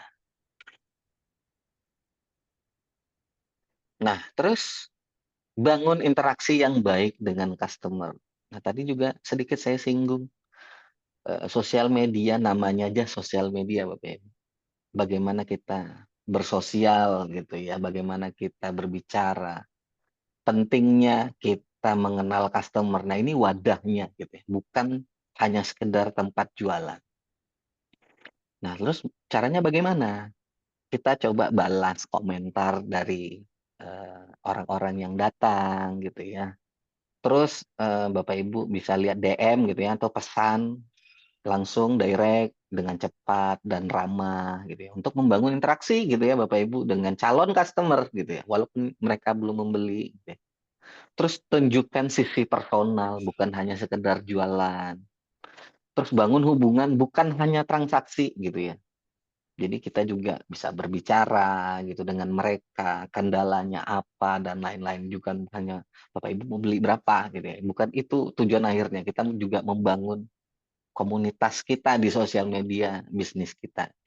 Terus ajak follower merasa menjadi bagian dari brand bisnis Bapak Ibu. Nah, ini sebetulnya tujuan dari sosial media gitu ya. Bagaimana kita bisa bersosial gitu kan dengan media-media online ini. Nah, ini sekedar tips sukses sedikit gitu ya dengan bagaimana menggunakan sosial media dalam membangun bisnis. Yang pertama itu konsisten dan sabar gitu. Karena hasil itu tidak instan. Nah, ini yang mungkin agak sedikit sulit gitu. Ya terkadang kita postingnya ya seminggu sekali, terus tiba-tiba ngilang baru ada posting sebulan lagi gitu kan. Nah, orang menganggap bahwa nah ini bisnisnya aktif nggak sih? Ini orang jualannya seperti apa gitu kan. Dan interaksi misalnya ada komentar, ada pesan jarang dibalas atau balasnya baru 2 hari lagi. Jangan seperti itu Bapak Ibu. Konsisten itu sangat penting dalam membangun sosial media. Terus jangan hanya fokus jualan. Juga bangun hubungan dengan para customer kita yang sudah memfollow sosial media kita. Terus perhatikan kualitas konten. foto atau video, edit yang rapi, yang menarik, gitu. Dan kontennya jangan hanya jualan aja, gitu ya. Terus adaptif terhadap tren, misalnya di TikTok. Nah, sekarang lagi rame apa nih, gitu kan? Sekarang lagi viral apa? Coba kita bikin konten yang coba nyenggol-nyenggol itu sedikit, gitu kan. Jadi orang juga bakal tertarik untuk datang ke sosial media kita. Dan yang terakhir, terus belajar dan evaluasi. Pasti di awal-awal ya, wah susah ya pakai aplikasi ini buat ngedit foto gitu ya. Nggak apa-apa Bapak Ibu. Terus coba evaluasi kurangnya apa gitu ya. Mungkin awalnya kita balas pesan dari customer agak lama. Mungkin pelan-pelan kita coba evaluasi gimana caranya. Terus waktunya yang tepat untuk kita memposting itu kapan. Kita lihat, oh mungkin kalau kita ngepostnya pagi-pagi kok yang ngelihatnya sedikit ya gitu. Coba kita sesuaikan jam kita posting dengan siapa sih target customer utama kita. Mungkin di waktu jamnya dia istirahat atau jam agak sorean mereka pulang kerja gitu ya. Jadi terus kita belajar dan evaluasi hasil apa yang sudah kita buat di sosial media kita. Bapak Ibu. Oke, ini terakhir gitu ya sebagai penutup gitu karena waktunya juga terbatas gitu ya Bapak Ibu. Media sosial adalah sebuah alat bantu ya Bapak Ibu. Hasilnya seperti apa itu tergantung kita bagaimana menjalankan gitu ya. Terus yang kedua, bangun kepercayaan bukan hanya followers gitu ya. Followers bisa banyak, tapi terkadang yang aktif yang ngelihat cuma hanya beberapa orang. Gitu. Jadi trust itu jauh lebih penting daripada hanya follower yang banyak, Bapak Ibu. Karena output kita dalam berbisnis itu bukan followers ya, tapi ya revenue, Bapak Ibu. Nah ini alat bantu aja buat gimana caranya meningkatkan revenue dari bisnis Bapak Ibu. Berikutnya berikan manfaat lewat konten-konten yang relevan gitu dengan bisnis yang kita punya. Dan yang terakhir, jadilah brand yang manusiawi yang dekat dengan audiensnya. Karena itulah tujuan dari kita bersosial media. Mungkin itu saja Bapak Ibu. Terima kasih atas waktunya sudah mendengar penyampaian singkat ini tentang bagaimana penggunaan sosial media. Oke, terima kasih Bapak Ibu. Saya kembalikan lagi ke Pak Roni. Terima kasih. Baik, kita akan ada sesi tanya jawab yang dipandu oleh Pak Gatot HB. Silahkan Pak Gatot. Baik, terima kasih Pak Roni. Selamat siang, sugeng siang Ibu Bapak semua. Pemaparan dari Coach Satria Budi tadi sudah disampaikan tentang sosial media yang erat kaitannya nanti mungkin bisa mulai diaplikasikan ke bisnis Ibu Bapak masing-masing. Monggo jika ada pertanyaan, ada yang boleh langsung angkat raise hand atau bisa lewat chat. Saya juga sampaikan di chat sudah disampaikan juga oleh Pak Roni untuk Linktree, contoh Linktree tadi. Jadi kalau ada yang mau mencoba langsung mempraktekkan, dipersilahkan. Kita punya waktu kurang lebih 10 menit, nggih, Ibu Bapak, untuk sesi tanya jawab. Monggo dioptimalkan. Mengingat juga sudah siang ini jamnya mulai jam nanggung berat-beratnya untuk diskusi. Silakan, Ibu Bapak, monggo.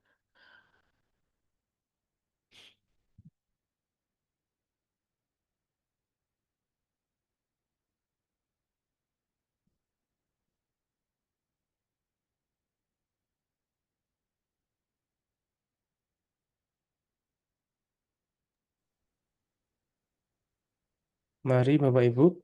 Monggo silakan Ibu Bapak, ada yang mau ditanyakan tentang sosial media?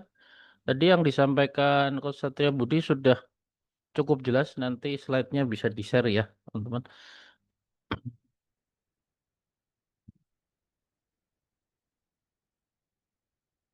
Sepertinya sudah sangat jelas ya. Kalau nggak ada yang bertanya ya saya mau komen saja gitu kan boleh ya Mas Roni ya Monggo Pak. Pak Pambudi silahkan. Ya saya ya sebelumnya sudah berapa kali ikut seperti ini namanya digital marketing kan ya. Jadi Betul. tidak hanya jualan secara tradisional tetapi lewat media sosial. Ya. sangat menarik karena kebetulan saya juga menangani bidang UMKM. Saya sampai sekarang masih dilalah ya sampai umur segini kok masih dipakai oleh Astra. Saya masih bekerja di YDBA, Yayasan Dharma Bakti Astra. Itu juga sangat menggunakan apa namanya digital marketing ini. Kami menggunakan training-training seperti ini untuk membina UMKM kami di hampir seluruh Indonesia. Sangat menarik karena saya baru ngikutin lagi ternyata dulu kan belum ada TikTok, belum ada apa ya, masih ada Facebook sama IG. Nah, itu waktu itu tuh saya dipanggilnya seluruh instruktur dipanggil lagi untuk mendengar itu. Semoga nanti kita bisa align gitu ya. Jadi Dengan senang satu hati, gitu Pak itu. Budi. Ini sangat menarik apalagi dengan penjelasan dari Pak Saryoto tadi juga sangat menarik. Sangat powerful sebetulnya karena cerita dari UMKM kami di desa-desa di daerah-daerah mereka sangat terbantu dengan digital marketing ini. Terima kasih Siap. Pak Gatot dan Mas Roni, itu aja komen saya. Matur nuwun Pak Pamudi, mantap. Ya. Astra. Ya, kalau nanti membutuhkan bantuan dari kami, boleh dikontak saja Pak Pamudi. Banyak kok yang kok bisa hubungin ke LPB biasanya mereka Siap. kalau untuk itu apa membutuhkan itu juga atau menghubungin lewat websitenya YDBA. Nanti kontaknya ke Mas Daniel itu bagian training dan mentoring. Bilang Siap. aja saya sudah bicara sama Pak Pambudi, mungkin boleh mau nawarkan sesuatu, silahkan monggo gitu ya. Mas Ya, dengan Daniel senang tuh yang hati. pegang Nggih, itu. Yeah. Mas Daniel. Yeah. Boleh dicatat Iya, Mbak boleh. Ari, Mas Roni. Baik, Iya. monggo Ibu Bapak, ada komentar lain, ada diskusi atau pengalaman mungkin, atau malah mungkin kalau belum sama sekali menggunakan sosial media, nanti bisa kita coba diskusikan, atau mungkin nanti perlu ada follow up lebih lanjut. Silakan, Ibu Bapak.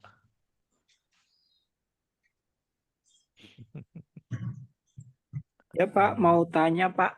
Silakan Pak Iwan, Ya. monggo. Untuk apa efektif mana ya Mas kira-kira antara WhatsApp, Facebook, Instagram sama dibandingkan dengan Shopee, Tokopedia atau yang lain Mas? Matur suwun. Baik. Oke. Saya tampung dulu, ada yang lain mungkin? Atau langsung dijawab dulu ya Pak Satria.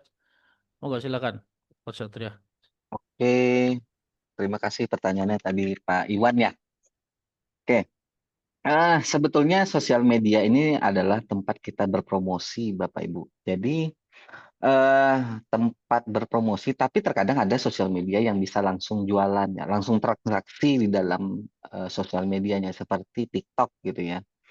Nah, di sosial media lain kita tidak bisa bertransaksi langsung gitu ya. Maksudnya kita langsung bayar, langsung apa gitu, bisa nge-track jual belinya di dalam sosial medianya. Saat ini baru cuma TikTok yang ada gitu ya.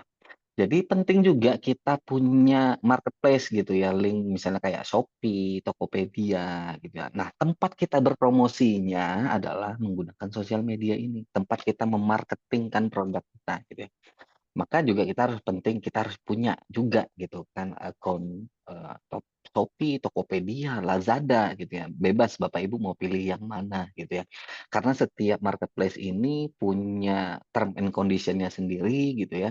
Kayak Tokopedia mungkin fee dari transaksinya mungkin agak lebih besar ketimbang sosial media yang marketplace yang lain gitu ya. Nah, Bapak Ibu bisa pilih sendiri. Terkadang ada beberapa produk misalnya kayak produk elektronik gitu ya. Lebih cenderung banyak terjual di Tokopedia misalnya. Kalau produk fashion lebih banyak terjual di Shopee gitu ya. Karena memang pengguna marketplace ini gitu ya, mungkin punya range umur yang berbeda-beda gitu ya. Nah, makanya jadi tempat Bapak Ibu berjualan secara online-nya bisa di marketplace yang Bapak Ibu pilih. Nah, untuk marketingnya Bapak Ibu bisa menggunakan sosial media. Karena begini, kalau Bapak Ibu hanya sekedar berharap gitu ya dengan marketplace-nya gitu ya, entah itu di Shopee, entah di Tokopedia. Pertanyaannya, bagaimana orang ini bisa tahu nih akun marketplace kita, Shopee-nya kita, Tokpednya kita gitu ya. Dengan bantuan sosial media inilah orang bisa masuk ke dalam toko kita yang ada di Shopee tadi gitu, di Tokped tadi gitu ya. Maka pentingnya sinkronisasi antara dua ini gitu ya, antara marketplace-nya dengan sosial medianya gitu ya. Kalau dari pilihan sosial media gitu ya, yang mana? Nah, tadi mungkin kalau di WA itu mungkin agak lebih sulit gitu ya. Mungkin kita bisa hanya berkomunikasi dengan orang yang sudah pernah membeli misalnya. Nah, untuk kita mengembangkannya agak sulit karena orang harus nyimpan nomor telepon kita dulu. Kita baru bisa berpromosi ke mereka gitu ya, atau menyampaikan sesuatu ke mereka. Kalau dengan sosial media yang lain, misalnya kayak IG, Facebook, TikTok, gitu ya, kita bisa menjangkau yang lebih besar gitu ya, tergantung target marketnya seperti apa yang menggunakan sosial media ini. Nah, biasanya WhatsApp itu hanya digunakan buat customer service aja biasanya. Orang mau bertanya agar lebih jelas seperti itu ya. Untuk apa namanya? Lebih dekat sih gitu karena mereka harus nyimpan nomor telepon dulu. Tapi untuk menjangkau market yang lebih besar, sebaiknya kita menggunakan sosial media yang lain gitu ya. Entah itu Facebook, TikTok, atau Instagram sesuai dengan apa yang kita mampu dan target marketnya seperti apa. Kalau TikTok kan biasanya yang anak-anak muda nih, yang zaman sekarang gitu, lebih cenderung mereka hanya menggunakan TikTok atau Instagram. Karena Facebook itu sudah mulai agak ditinggalkan oleh anak-anak muda zaman sekarang. Walaupun mungkin ada sih 1-2 orang, tapi nggak terlalu banyak untuk anak-anak muda, terutama Gen Z atau Gen Alpha yang saat ini. Mungkin itu yang bisa saya jawab. Baik, sudah cukup menjawab Pak Iwan? Atau Cukup, ada yang perlu Mas. Terima ditambahkan? kasih sekali, udah jelas. Siap. Kasih. Ya, terima kasih. Jadi selain marketplace, kita tetap butuh support dari sosial media, begitu ya, Coach Satria. Baik, Ibu Bapak yang lain ada yang mau didiskusikan lagi? Bebas. Atau mungkin sudah punya pengalaman dengan sosial media dan ada kendala, boleh silakan. Mungkin bisa kita diskusikan bareng-bareng, mumpung ada Coach Satria Budi di sini yang jauh lebih paham. Monggo, Ibu Bapak.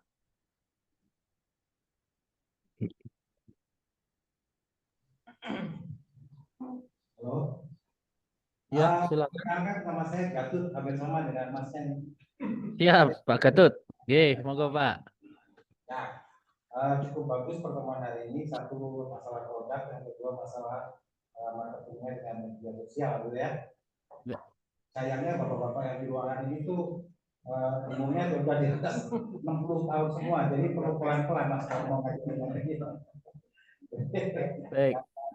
Agak itu ganteng.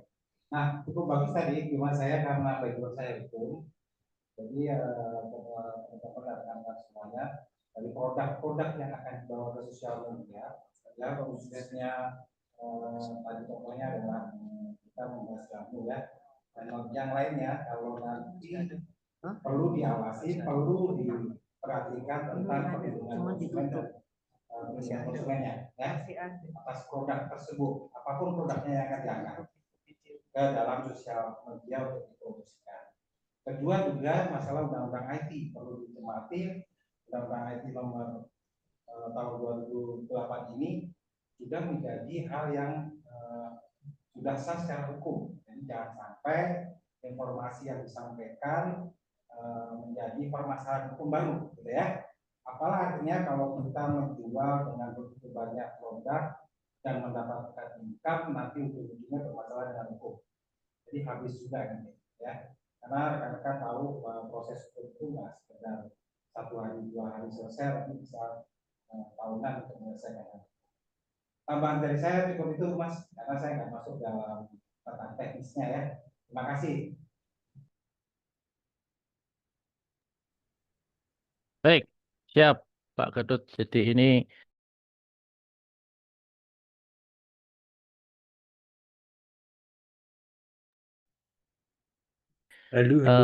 point of view-nya dari Coach Satria, silakan. Oke, mungkin tadi Baik, terima kasih masukannya Pak. Mungkin benar dalam bersosial media kita perlu sedikit aturan mungkin gitu ya, jangan sampai menyinggung atau menggunakan intellectual property right orang lain gitu ya. Misalnya kalau kita membuat sebuah foto atau apa gitu ya, pastikan itu punya kita gitu ya. Atau mungkin kita boleh ngambil dari Google tapi yang free gitu ya, mungkin bisa digunakan oleh orang lain tanpa dikenakan. Misalnya kita harus membayar royalti dan lain-lain. Memang benar di sosial media kita juga harus butuh sedikit aware gitu ya dengan masalah-masalah hukum yang mungkin saja timbul dalam menggunakan sosial media. Tapi selama konten yang kita buat adalah hasil dari produk kita sendiri gitu ya. Selama caption yang kita gunakan tidak berbau-bau sara, harusnya itu tidak masalah sih Bapak Ibu, tapi tinggal bagaimana kita bisa memastikan bahwa konten yang kita buat adalah benar-benar hak milik dari kita yang kita bisa publikasikan dan kita punya hak atas properti tersebut. Ya, itu Pak. Terima kasih atas masukannya tadi Pak. Sebagai tambahan aja. Baik, terima kasih Coach Satria. Jadi poinnya tetap supaya bisnis jalan terus dan tidak ada masalah baru karena salah penggunaan sosial media. Terutama tentang copyright ya, yang sekarang lagi ramai.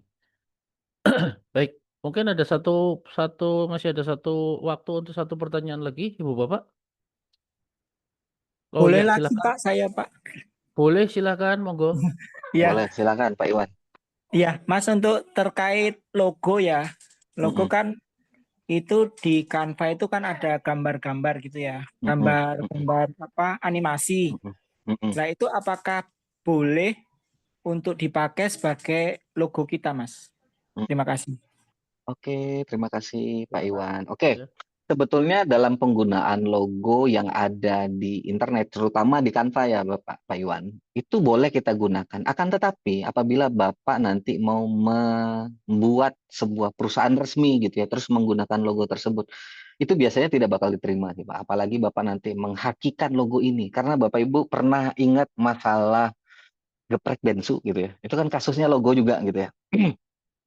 Nah, logo itu mungkin mereka nyomot di internet, terus ngambil, terus waktu mereka melakukan proses hak HKI ya, hak kekayaan intelektual gitu kan, dilaporkan, didaftarkan gitu ya. Nah, ini bakal terjadi timbul kasus gitu ya. Makanya memang kalau kita di luaran gitu ya, jasa desain logo itu bisa cenderung lebih mahal sebetulnya karena memang ada filosofinya dan lain-lain gitu ya. Makanya kelihatan bahwa loh logonya simpel doang kok mahal ya. Memang. Nah, kalau hanya kita bakal gunakan hanya untuk kepentingan kita aja sebetulnya nggak ada masalah. Tapi kalau untuk kaitannya nanti kita mau mendaftar PT kah, CV kah gitu ya. Terus kita mau mendaftarkan logo ini agar logo ini tidak bisa digunakan oleh orang lain gitu ya. Logo itu tidak bisa digunakan, Pak.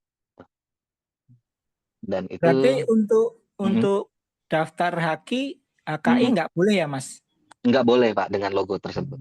Oh gitu. Soalnya kan di UMKM di sini, kunciran sini kan ada apa pendaftaran HKI. Terus saya menggunakan logo itu untuk mendaftar itu melalui UMKM. Saya tanya ke itunya apa ke pengurusnya katanya nggak apa-apa. Saya ngambilkan dari Canva gitu. Ya, takutnya bakal ada tuntutan di kemudian hari, Pak, gitu. Karena kasus ini juga pernah terjadi di geprek bensu gitu kan. Ya, kemungkinan kemarin tuh ada namanya, ada logonya gitu kan. Dan ini bakal jadi potensi hukum di kemudian hari gitu ya. Mungkin pada saat pendaftaran mungkin logo yang ada di Canva itu tidak atau belum digunakan orang gitu ya. Tetapi next gitu kan ada yang ngeklaim bahwa lah ini kan gambar dari Canva, ini tidak sah dan lain-lain gitu ya. Dan mereka menggugat balik misalnya nama, logo gitu kan. Nah, itu nanti bakal merugikan kita Bapak Ibu. Oh, baik. Terima kasih. Sama-sama Pak. Dan Mas Iwan, Mas Satria, kalaupun terjadi apa namanya bingung gitu ya, silakan konsultasi sama yang baju oranye, Dr. Gatut itu ahli hukum Bapak Ibu. Ya, Lebih betul. enak ngobrolnya sama beliau gitu ya. Itu Mm-mm. pasti akan diarahkan kemana logo dan lain sebagainya. Itu Baik, saja. matur suwun Mas Roni. Baik, ada lagi? Masih ada satu lagi, boleh silakan. Boleh. Monggo, Pak. Ini kita hampir 2 jam mendapat pengetahuan baru dari Pak Saryoto maupun dari tim Binus ini. Kita menjadi tahu sesuatu yang baru, bagaimana jamu kekinian, herbal, tapi baru tahu, ya. Demikian juga dari Mas Roni dan kawan-kawan masyarakat dari Mas Satria, sosial media kita baru tahu. Nah, kalau tahu saja tidak melakukan apa-apa itu tidak akan berdampak apapun. Mungkin di antara peserta webinar siang hari ini ada yang nanti berminat ingin belajar bagaimana membuat produk-produk yang tadi disampaikan oleh Pak Saryoto, baik untuk kepentingan diri sendiri, dikonsumsi diri sendiri, keluarganya, saudara-saudara, atau mungkin ada yang mungkin kalau sudah dikonsumsi sendiri mungkin mau mulai dijual melalui media sosial. Nah, alangkah baiknya kalau ada keinginan untuk memproduksi sendiri, kemudian media sosial itu nanti kita wadai dengan kita tidak lanjuti dengan pelatihan. Makanya mumpung masih ada di sini Pak Saryoto masih on ya? Pak Saryoto masih? Pak Saryoto? Kalau berkenan nanti Pak, kalau Bapak ada waktu kapan kita atur nanti beberapa peserta yang berminat untuk belajar praktek membuat jamu kekinian, nanti mohon dialokasikan waktu, kami akan belajar ke Bapak. Dan pada saat yang sama, mumpung pesertanya ngumpul, kami juga ingin diajari prakteknya bagaimana bermedia sosial, fungsi Linktree, Canva, dan macam-macam ini. Karena tadi disampaikan Pak Gatot, banyak peserta yang sudah di atas 50 tahun, bahkan di atas 60 tahun. Jadi, kalau nanti ada peserta yang ingin belajar praktek membuat jamu kekinian dan praktek bermedia sosial, mohon berkenan Pak Saryoto untuk mengunjungi kami dan juga Mas Roni dan kawan-kawan dari Binus untuk menyertai membersamai kami untuk belajar media sosial. Demikian, terima kasih. Ya, baik. Siap, bagus, matur nuwun. Oke, karena waktu sudah jam 1, jadi saya kembalikan ke Pak Roni. Monggo Pak Roni. Wah, baik. Kalau gitu saya lempar balik ke Pak Joko. Monggo Pak Joko.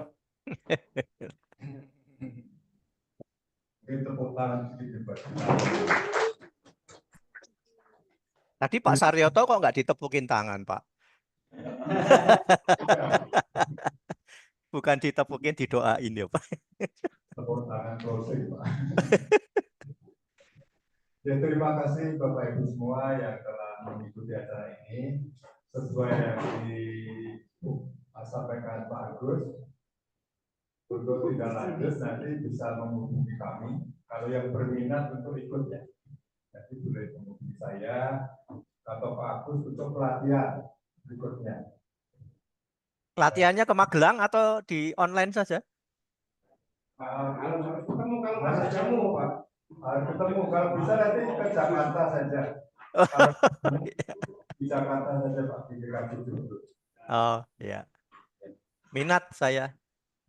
Ya, ya, nanti kita atur bersama. Nanti ini ada Bu Ketua Majelis dari tadi diam saja. Biasanya cerita. Ada yang mau disampaikan, Bu Asri?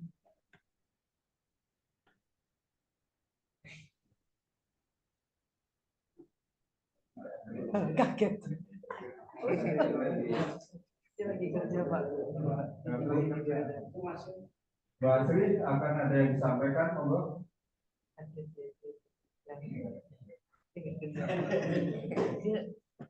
Oh ya, jadi Bapak Ibu, sebagai penutup sekali lagi untuk tindak lanjutnya kita berencana minta bantuan Pak Saryoto untuk bersama-sama ngajari kita. Pak Saryoto mengajari membuat jamunya.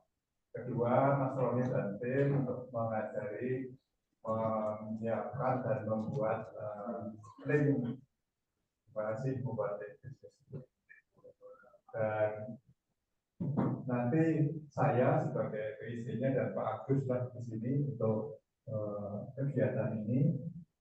Setiap saat monggo disampaikan ke kami minatnya dan kami akan susun jadwalnya sekaligus koordinasi nanti dengan majelis dan Bu Pendeta Maria.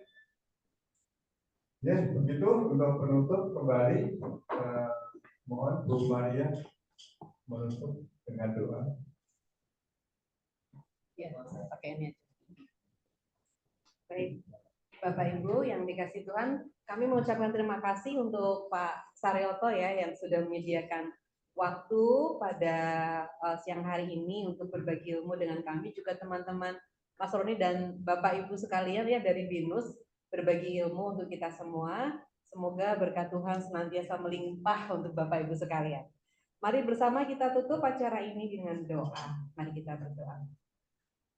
Allah Bapa kami yang Maha Kasih, kami sungguh bersyukur untuk pertemuan pada siang hari ini Tuhan, sungguh mencerahkan kami semua dan menimbulkan pengharapan untuk kami.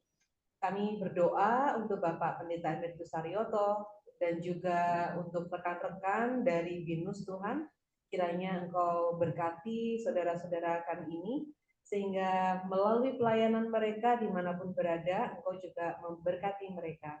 Ya Bapak, kami juga bersyukur untuk teman-teman dari multimedia GKJ Joglo, untuk rekan-rekan dari tim Lingpong yang menginisiasi acara ini. Kiranya Bapak, Engkau juga berikan kami kesehatan. Dan kini Tuhan kami akan berpisah, berkati kami Bapak untuk kegiatan kami selanjutnya. Di dalam nama Tuhan kami Yesus Kristus, kami menaikkan segala syukur dan permohonan kami ini. Amin. Amin. Terima kasih. Terima kasih Bapak Ibu semua izin untuk pertemuan ini. Terima kasih. Maturnuun. Maturnuun. Terima kasih. Selamat bertemu di lain waktu. Terima kasih semuanya. Amin. Tuhan berkati. Terima kasih. Terima kasih. Iya. Terima kasih. Sudah.